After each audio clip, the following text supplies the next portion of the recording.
Du skulle sett han når han hopper. Ja, fikk dere det? Jeg sier til André her i det Vesterleden, så hadde hun svarten. Ja. Hun på lese, eller hun er jo 50 kilo. Ja. Så vi prøver å hoppe over her, bare for gøy. Nå skal jeg ha i heia da. Ja. Og så... Det er ikke sikkert han hopper for seg. Vi gjør det. Det er bare gøy. Og så... Oi, jo visst det kommer.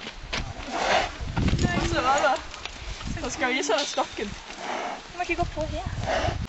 Hei!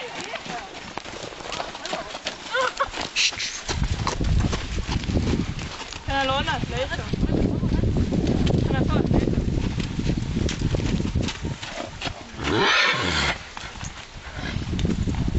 Hei!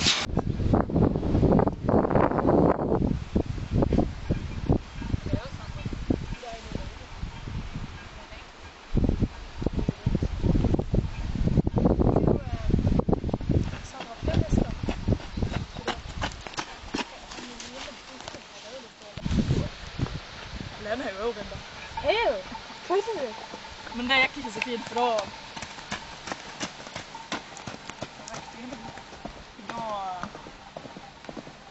Ja.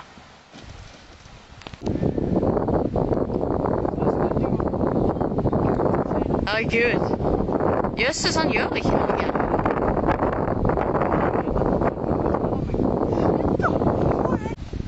Ikke har vi svart da, vi går langt.